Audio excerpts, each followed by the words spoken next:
Mario uses to travel the world, and it's powered by these power moons, so you keep needing additional thresholds of them to get on to the next kingdom. And just to show off a little bit of the new moves, obviously there's the hat throw. You can make it stay in place, which is sometimes valuable. It can grab things for you. There's two kinds of coins, which we'll talk about a little later on. Actually, there in that little dialogue box, we saw Cappy. Oh, yeah. Cappy is both the red hat that he's wearing and also in his native form, he's a white top hat. And so one other move that's pretty cool is this circular throw. Knocks away everything. But let's get down into the city. And as you saw in the trailer, so there's the capture mechanic lets you take over things. It also lets you do fairly exotic things like turn into electricity, travel through wires. So how did the capture mechanic come about? キャプチャーという仕様を作ったきっかけは何かありましたでしょうか。そうですね。今作はものすごくいろんな試作っていうものをしてから作っています。So when we were making this game, what we started out doing was making just a huge amount of different gameplay prototypes. このキャプチャーというアクションもそのうちの一つです。And this capture action was just one of those prototypes. みんなでアイデアを出し合った中に出てきたんですけども、それをそうですね、2、3日ぐらいで作って遊んでみたらものすごく面白かったので、すぐゲームの中心に入れようと決めました。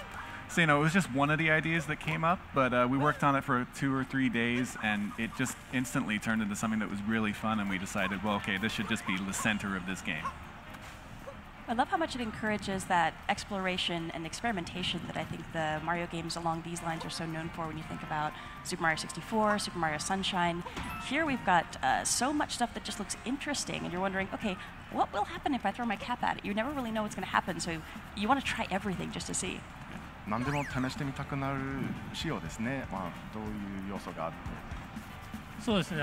いろんなものに帽子を投げたり、試してもらえたらなと思ってます。Yeah, I definitely hope people, while they're playing this game, they just throw their hat at everything and try all sorts of different things. Whoops, that was a mistake. Right now, normally, if you were following the story path of the game, you'd be talking to Mayor Pauline, who wants you to recruit musicians. There's one there. But we're going to ignore that right now because there's lots and lots of things to do beyond following the main story of the game. Like possess rockets and turn into rockets with mustaches. And why wouldn't you do that if you could?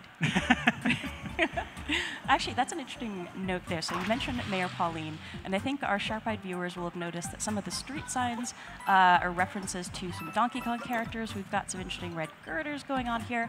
I wonder, Koizumi-san and Monokura-san, if you can tell us a little bit more about this city. It's got some interesting backstory. やっぱりポリン市長がいて、ニュードンクシティという名前がついてると、なんかもっと何かこの都市について説明していただけますか。そうですね。名前もそうですし、ポリンってドンキーコングのキャラクターで何かのゲームに関係がありそうですけど、今日はちょっとあまり詳しく言えないんですけど。So certainly you can tell that Pauline is from Donkey Kong, and the name New Donk City probably leads you to a couple of hints, but we can't get into too much of it today. And I like the shirt you're wearing, by the way. That is a snazzy Good choice shirt. today. お楽しみに。Please look forward to hearing more about that. I got to take the long way. Oh, good luck. And this is interesting here where we see, I mean, really throughout New Donk City, and I think throughout the world, we've got these really fun playground elements where you're bouncing on things, you're jumping on things, you're swinging. Can you tell our viewers a little bit more about how you came up with that kind of play mechanic in the game? ぶら下がったりして、飛び跳ねたりして、いろんな、環境のものになんか反応させられるんですけど、どういうふうにそういうなんか遊び場っぽい雰囲気を出せるようになんか考え方ありますか？はい。まずその施策っていうのでものすごくいっぱい遊びを作っています。それを配置してステージっていうものを作ります。まず。So, going back to that prototyping process I was talking about before, we obviously create lots and lots of different ones, lots and lots of different game ideas. And then next what we think about is where to place them within the stage. そこにそのアートであるとか具体的なものを載せて遊んでみます。So, we put it in the stage, we combine it with different art assets, kind of real things to see what it might actually look like or work in game, and then try playing it. そうするともっとこうしたいとかいろんな意見が出てくるので、それをさらにそこに上乗せして作っています。And then, you know, obviously out of that, like different things come up, like, oh, maybe we could do this a little bit differently. Maybe this could actually work like this instead. And then we kind of add that to it, and the process just continues from there. なので先ほどちょっと出たタクシーなんかをジャンプさせるのもスーパーマリオサンシャインでもちょっと似たような仕様があったので、そういうところからちょっとヒントを得ています。And so, you know, you saw before, you know, we were able to jump on top of the taxi, and that's something that was sort of in Super Mario Sunshine at times. So in that way, we're also getting hints from past games. Can I quickly interject that so as I mentioned, the goal right now is to recruit these musicians. When I was first playing this game for a feedback report for the development team, I could not figure out how to get to this guy on the top of this building. You can just barely see him. He's a speck right now in that triangular building. And the way I eventually found to do it was to take a really long fall. I did that too. And that worked. Oh, I feel bad for his knees. A bit to my surprise. And I wanted to know, when you saw that report from me, was that a problem to be solved? Was that a cool thing? What was that? このマリオはNCR の報告書を書いていたときに、こういうふうにトランペットのバンドマンを到着できますよと書いてましたが、それを見てちょっと困っていたんでしょうか。はい、それは読んだんですけれども、今日ここでプレイするとは思わなかったです。Yeah, I did read that. I didn't know you were going to be playing that right now. Troublemaker. でもこう、 Well, I also know the real way. Or another way. まあ本当のやり方も分かってます。でも自分でこういろんなプレイの仕方を探してもらえたらと思うんですけども、それもスーパーマリオ64やスーパーマリオサンシャインから続くものだと思います。But you know, you found your own way to play it, and like letting users play around with the game and find their own ways of doing things. That's something that goes way back in 3D Mario, in Super Mario 64 and Super Mario Sunshine as well. So this is actually one of the two kingdoms that's going to be playable on the show floor. The show floor, of course, isn't open yet, so we don't have folks playing the game at this moment, but I'm really looking forward to talking to folks after they've played it, because I think there's so many different ways to problem solve and find moons in these kingdoms. I'm not even sure if folks will find everything over the course of the show, but it's going to be interesting to find out how different people approached completing some of these objectives. But the game encourages so much experimentation because you aren't kicked out of the level every time you find a moon. There is no reason not to investigate every little thing you can see that might be interesting. There's no time limit. There's no disincentive. Just lots and lots of cool stuff. Whoa! Okay. Yeah, that is a very interesting change that adds, I think, to the immersion in the kingdoms. When you think about Super Mario 64, Super Mario Sunshine, whenever you got whatever the collectible objective was, depending on the game you were playing, you'd get bumped out of the area and you'd have to come back in. But here, since you're not going to get booted out of the kingdom when you collect a Power Moon, there's a lot of encouragement to just go check out that weird thing you saw on the horizon, because you can still continue with whatever your primary objective is. Oh no! But then, keep on tracking and finding moons. Another reason to explore everything is that there's very little punishment for dying. I just lost 10 coins, and there's lots. So, and I get to try again right away. Oh, good luck. Yeah. It's also worth mentioning that the bullet bills here are coming out with visors on, so they cannot be captured until you knock their hats off, because an enemy with a hat is the scariest thing in this game. Fashion is very important in this game. You got to be conscious of your headwear. Oh, careful. Ah! Oh, no! Well, apparently this is not my day for this challenge. That's right. Third time's a charm, right? Yeah. And if at first you don't succeed, give up on the third attempt. I'm just looking at the space where we saw other sections of Donk City, and looking here, I'm just so impressed with the texture work that's been done. And I feel like every time I see a new build of this game, more and more of these textures are just jumping out at me. It's really fun to see in person. It is a gorgeous game, and we have some other segments later on in the stream that are going to highlight some especially pretty areas. Oh, you got this. Yeah. And while I'm keeping my fingers and toes crossed, yes. Thank you. One thing that we haven't mentioned yet that we probably should talk a little bit about is the fact that you're playing with Joy-Con with the wrist straps attached. Yes. And that's a really fantastic way to play this game. It, of course, supports Pro Controller and other controller options, but you can do so much with the motion controls, and throwing Cappy feels very intuitive. Yeah. I'm going to switch to a different section of the game where I show the sand world, which is also playable on the show floor. So give me just a moment Oh, here. no worries. But I do love that as you're experimenting, and I think we'll see folks doing that on the show floor here, so many of your gestures will affect how Cappy moves that while you're holding the Joy-Con with the wrist straps attached, you really want to just try moving your arms in different directions. Like, okay, I'm going to try throwing up, I'm going to throw down, throw out. But I was really impressed by how well that implementation was put into play. Here we are. Yeah. Oh, this place is so pretty. So here we're in the Sand Kingdom, in the town of Tostarena. And they have a problem now because it's all frozen. Everything is cold for reasons, of course, that Mario will eventually solve. Yeah, actually, if you hang still for a second, we can show his little idle animation when he's Oh, cold. yeah, It's yeah. really cute. Oh, he's cold. I love the locals here, too. Yeah, I think he's distracted by the local dancing around, but I think if he's by himself, then he really shivers. Oh, poor Mario. Yeah. So let's see here. One thing I did want to show off is, so as we mentioned, there's two kinds of coins in this game. And for I believe the first time in the mainline Mario series, you can actually buy things with your coins. And I wanted to ask the developers how that came up, that currency should be worth currency. なんでコインで買い物できるようにしたいと思ったんでしょうか。はい、今回はコインを本当にお金として扱おうと思いました。 So we wanted, coins to be used as coins in this game. Actually, use them as money.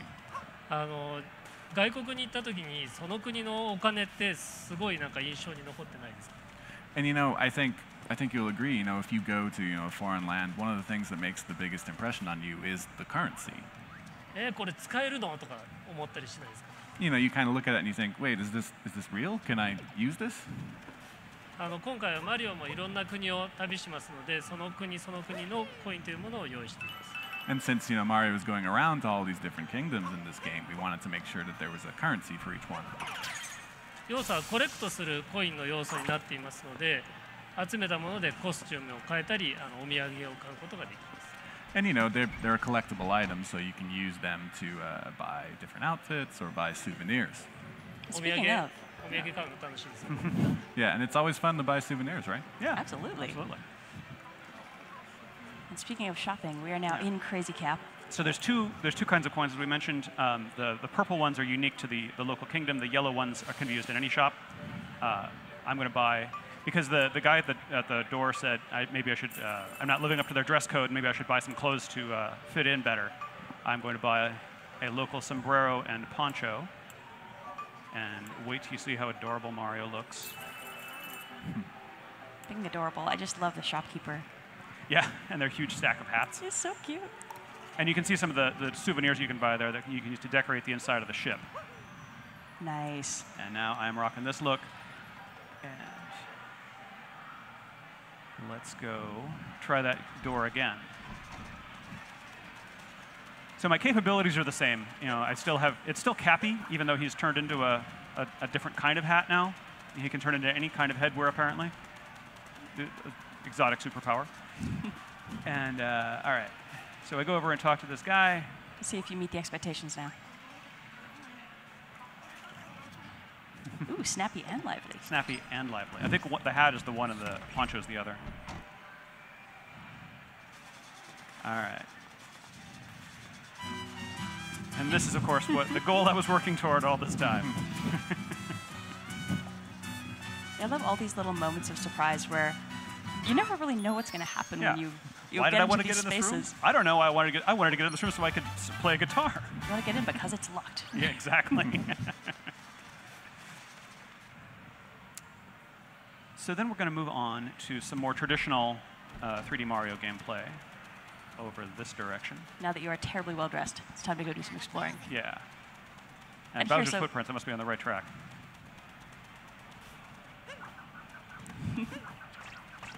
So notice that while using the motion controls, I can actually use the little homing function on the hat more easily. It is possible with the button controls only, but it's much more difficult. All right, the classic Goomba. Yeah. And let's just do a big one for that. And yeah. And that's, I guess, something folks are probably noticing here. So you're not capturing those Goomba. It's not every single enemy that's capturable. That's true. You've got to find the special ones. Yeah. And a lot of it's having a good eye and just experimenting a lot with the cap. I think they're a shade bigger, the ones you can capture, but I'm not positive about that. Nice. So bullet bills, of course, are useful because you can fly with them.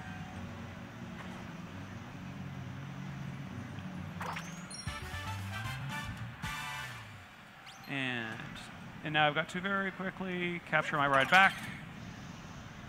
And with bullet bills, you can only capture them for a limited amount of time because at some point they're just going to blow up. Yeah. So you have to be a little mindful of what you're doing. Yeah, you when only you've get got so a much bullet time bill. with the explosive guys. All right, and then almost to one of my favorite bits in this level. Oh yeah, the next bit you're coming up to just Yeah. blew my mind the first time I saw it. So in a this while. place has these murals that look like they're decorated in this cool old school aesthetic, and I'm just gonna go right on in. And I've still got my costume. So, Koizumi-san and Murakura-san, I think we definitely need to hear a little bit more background about why you added this into the game because it's so cool, but it's so unexpected as well, I think. なんでこのような 2D の8ビットマリオのところも入れたいと思ったんでしょうか。3D の部分は気持ちよく探索できるように比較的おおらかに作っています。So we wanted to make something that would be, sort of a contrast with the 3D stages that you're able to explore very freely in. 2D の部分はもう少し細かく緊張感のある構成になっています。The 2D spaces are kind of more confined. They're more precise. It's more like kind of sort of traditional platforming elements. 同じステージの中でもそういった違った遊びっていうのを入れたかったです。But also within the 2D stages, as you can see, we wanted to have a lot of different variety. もちろん昔からのゲームが好きな人にも楽しんでもらえるビジュアルになっていると思います。And of course, with the visuals, we're hoping it's something the people who enjoyed kind of those classic nostalgic games also get a kick out of as well. So one thing I'd love to show off when we're getting out toward the end of this space is just how much the music changes when we're transitioning back and forth. Because I know we've been chatting, maybe it's hard for some folks to hear what's been going on here, but if we just pop in and out of that warp pipe, it's a pretty impressive transition when the music changes. But there's no warp pipe up here. Just start off. No. Yeah, No, but you don't can turn now off. see that it's more of a naturalistic instrument. So I'm going to skip ahead and show off the last part of this scenario. Okay, so for that, I will need these. Wrist straps, people. Always wrist straps. Yes. All set to jump in. Okay. Yeah, it's worth mentioning too that we're only covering a tiny bit of what is in this kingdom. There's so much more to do and explore. There's just a ridiculous amount. All right, so here we are. This is much later in the level. I'm still got my snappy outfit though, and watch these bullet bills transition out of the 2D, and then I'm going to use one to break open this wall. So another thing that's really handy about the bullet bills as a capture target that you'll see here, when you're trying to target for really precision flying, it's got a little bit of a headlamp. Oh no, no, I'm doomed. That's okay. But it's got a little bit of a headlamp, so you can kind of use See that where to you're line pointing, yourself yeah. up. It's super handy. That's okay, because we get to see this cute little 2D to 3D transitioning I in love with the that. bills. It's so cool. All right. All right, you got this. Yeah. All right, here we go. And with the bullet bills, you can also give yourself little speed bursts as well. Shaking the Joy-Con will let you go a little bit further. So it's worth experimenting once you get a feel for the timing of how long a bullet bill will last. It's kind of like driving a car that doesn't have any brake pedal. You can go faster, you can steer, but that's all you can do. And all right, so up here we're about to confront one of the Brutals, and folks may have seen them in our original teaser trailer for this game. They are an evil wedding planning firm, and I'd love to hear more from the developers about how they came to be and what your favorite Brutal is.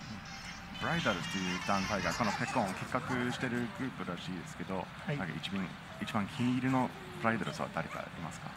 そうですね、彼らはクッパに、雇われてクッパの結婚式を成功させようとしています。So you know, as you kind of said, they've been employed by Bowser. They're in charge of making sure his wedding goes off without a hitch. なので結構仕事をきっちりするタイ And プですね。 they're very serious about their work. Respect that. Their work ethic is admirable. 休日ですね。なので真ん中にいるちょっと背の低い同じような帽子をかぶったようなキャラクターがいるんですけれども、それがリーダーなので僕はそのトッパーというキャラクターがお気に入りです。 And you know, my favorite is Topper, the kind of shorter one who has that green top hat. Yeah, on. guy in green. Yeah. Yeah, Topper. How about you, Koizumi-san? Do you have a favorite? 小泉さんもなんかキリンのキャラあ、そうですね。ちょうど今出てるのがハリエットっていうその可愛いウサギさんの、キャラクターなんですけども、なんか可愛い香りしてるのに結構凶暴なんで、そのコントラストがすごい面白いなと思ってます。 This is really good timing because the character I like the most is the one you're fighting right now, Harriet. She has this great contrast between her cute appearance and like how devilish she is. She's sort of like the tricky little sister of the group here. Her attacks are really fun to watch as well, Yeah. especially when she starts flying around. Yeah. And it's worth mentioning, you fight each of the Brutals a few times, but their tactics get more and more intense and dangerous. But I'll be honest, having planned a wedding last year, I would take the help of evil wedding planner. Yeah, I Bunny mean, any monsters. evil help is better than no help. And they're very dedicated to their work. And they're willing to fight care. your enemies for you, and that's pretty great. Oh, nice. There we go. Nicely done. Thank you. ああ、かわいそう。 Sorry, Harriet. Now she'll be back. All right, so that's a Grand Moon worth 3 Power Moons. And there we see Cappy in his natural state as well. There he is, celebrating with Mario. Nice. Nice. All right, so that's what we have for gameplay for right now. But Yeah, we did we're have catching one too more much little else. feature, I believe. Yes, we've got some new goodies that have turned up here on stage with us. So these are the Amiibo for the game. We've got Princess Peach, Bowser, and Mario in their wedding outfits. And I just need to ask you guys about the development process for these because the detail of the sculpting is incredible. It must have been a very interesting process getting these to the state they're in here.